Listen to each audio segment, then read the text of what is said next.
Nous voilà, on y est les gars.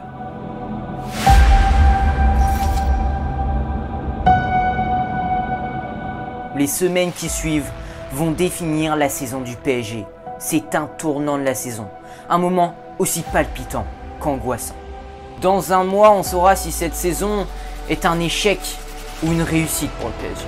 Et les Parisiens auront fort à faire. Une Ligue 1 plus que jamais compliquée à remporter, avec des Lillois guerriers prêts à tout pour aller sur le trône. Une Ligue des Champions avec un Bayern Munich assoiffé, toujours avide de titres. Mais pour le moment, c'est un échec. Cette défaite contre Lille fait couler beaucoup d'encre en interne. Est-ce que Paris peut tout perdre en l'espace d'un mois? Est-ce qu'ils sont capables de se relever? C'est ce qu'on va voir dans cette nouvelle analyse. Bienvenue à Footland, le monde du football.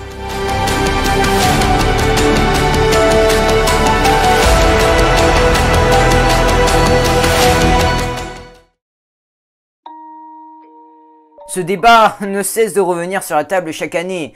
Est-ce que la Ligue 1 peut-elle vraiment préparer efficacement le club de la capitale pour les grandes rencontres européennes?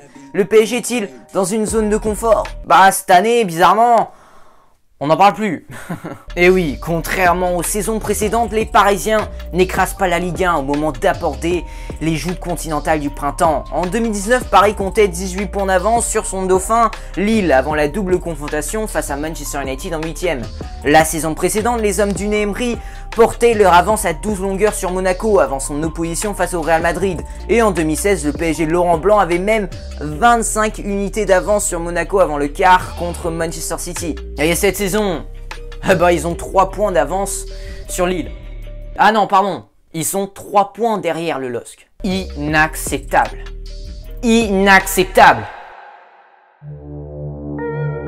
Et pire encore, pour la première fois depuis une décennie, le PSG n'est même pas sûr de participer à la prochaine Ligue des Champions. À 7 journées de la fin, le club de la capitale occupe certes la 2e place, mais il ne compte que 2 longueurs d'avance sur Lyon et seulement 1 point d'avance sur Monaco. Un petit point d'avance les gars sur Monaco.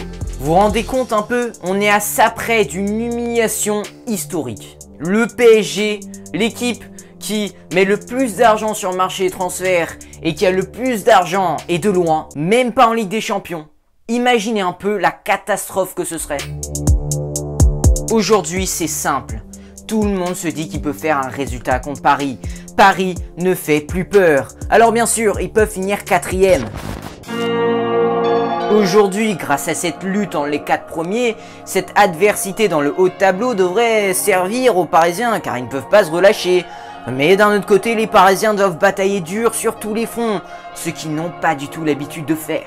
Grâce à son classement, le PSG a toujours été dans la gestion ces dernières années en Ligue 1. Et ça pouvait suffire d'être seulement à 80% car le collectif au-dessus, il était bien huilé. Désormais, être seulement à 80% lors des matchs, c'est plus suffisant. Mais il faut se poser la question, est-ce que c'est la Ligue 1 qui a haussé le niveau ou juste le PSG qui a régressé? À mon avis, c'est un peu des deux les gars. Les Parisiens collectivement, ils sont beaucoup moins forts, mais d'un autre côté, la Ligue 1 est plus forte que la saison dernière. Lille n'a jamais semblé aussi fort, tandis que Monaco, pendant longtemps, ont cherché à retrouver leur niveau et ils sont en fin de retour. Cette saison, presque tous les grands clubs français sont au rendez-vous. Et désormais, le pire est arrivé. Le Paris Saint-Germain n'est même plus maître de leur destin. Le PSG est donc quasiment condamné à un sans faute pour remporter son 10e titre de champion de France fin mai. Mais même avec un sans faute, le pire c'est que Lille pourrait quand même remporter cette Ligue 1. S'ils gagnent tous leurs matchs les Lillois, la Ligue 1 revient à eux. Je vous l'ai dit les gars, ils n'ont plus leur destin en main. Le LOSC, oui. Le match contre Lille était capital, un peu à l'image de la rencontre entre le Bayern et le RB Leipzig en Bundesliga. Sauf que les Bavarois, eux, ne se sont pas amusés à se faire peur et ont été cliniques avec une victoire, 1-0. La défaite du PSG contre Lille est pathétique, honteux presque. Tu ne peux pas faire un match aussi dégueulasse avec un effectif d'une aussi grande qualité. Si c'était la première fois, ok, pourquoi pas, ça arrive.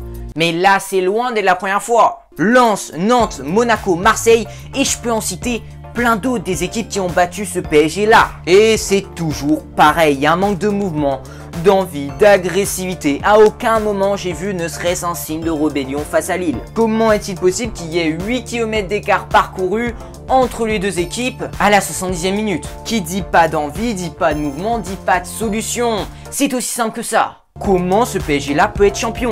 Quand tu perds 8 matchs, surtout contre des concurrents directs, je ne vois pas comment on peut être champion. Le club de capitale termine ses confrontations directes contre le top 4. Lille, Lyon et Monaco par le pire bilan des 4 équipes dans la bataille, avec 4 points pris seulement sur 18 possibles. Au moins, si le PSG n'est pas champion, eh ben, ils sauront trouver là où ils ont perdu des points. Bien sûr que Paris a le potentiel pour renverser la vapeur, mais il en faut bien plus que ça. Du potentiel, ils l'ont toujours eu. Du caractère, ça j'ai des doutes. Et ensuite tout le monde va prendre l'excuse des sélections, des voyages, mais qui était fatigué?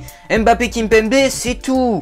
Il faut arrêter de se trouver des excuses. On se cherche trop d'excuses pour éviter de dire qu'ils ne sont pas bons. Cette équipe a été mauvaise contre Lille, mais ce qui est inquiétant, c'est qu'il y a quelques semaines, cette même équipe du Paris Saint-Germain, ils ont été très bons contre l'OL quand même. Ils ont été très bons contre Lille également, battu 3-0 en Coupe de France. Puis-je le rappeler? Donc, il a suffi d'une petite trêve internationale pour que le PSG perde toute trace de collectif, pour que le PSG oublie comment gagner. C'est pas normal. Le champion de France est assurément branché sur courant alternatif dès lors qu'il faut enchaîner les rendez-vous exigeants. Et ils ne savent pas enchaîner les bons matchs. On ignore si Mauricio Pochettino avait prévu d'aligner Neymar à Strasbourg samedi prochain entre les deux rendez-vous face au Bayern Munich, mais le Brésilien a solutionné la question. 3e expulsion lors de ses 14 dernières rencontres en Ligue 1. Bravo, bravo Neymar, t'as montré au monde entier ton incapacité chronique à conserver tes nerfs. Non mais je t'adore Neymar, mais tes gamineries là sans fin, ce n'est plus possible. Déjà que la plupart du temps tu ne joues que la moitié des matchs, non, stop. Je ne veux plus voir ça, surtout un moment clé, un moment charnière de la saison pour le PSG. Alors toi, t'as choisi le bon moment pour te faire remarquer, hein. Mais bon, encore une fois, au lieu de profiter de la présence d'un tel joueur, le PSG se contente à chaque fois de se reposer sur ses exploits. Si Mbappé et Di Maria ont été fantomatiques durant cette rencontre contre Lille, ce n'est pas par hasard. C'est parce qu'ils se sont reposés sur Neymar, beaucoup trop. Normalement, Neymar, ça devrait être un bonus. Quelque chose qui sublime le collectif. J'arrête pas de le dire, mais j'ai l'impression que ça sert à rien. Cet effectif parisien, ils comprennent rien. Neymar, bien utilisé, ça pourrait être un joueur extraordinaire. Donc si Neymar a fait preuve d'un grand agacement en fin de match contre Lille, c'est aussi parce qu'il était isolé. Il semblait être le seul à pouvoir faire quelque chose en fait. Et quand Neymar n'est pas bon, le PSG perd tout naturellement. Et comme par hasard les gars, dans un tournant de la saison, des médias espagnols ont relayé le fait que Neymar aurait gelé les négociations pour une prolongation de contrat au Paris Saint-Germain. Comme par hasard. Oui, bon, on arrête tout ça, vous n'allez pas nous le refaire. C'est juste pour perturber cette équipe du PSG dans un moment clé de la saison, on a compris. Où ils vont la sentir passer celle-là, les médias espagnols. Ah, il y a des moments où... Ah, j'ai envie de leur donner des petites claques comme ça, là. Et en Ligue des Champions, il y a un club qui attend le PSG avec impatience.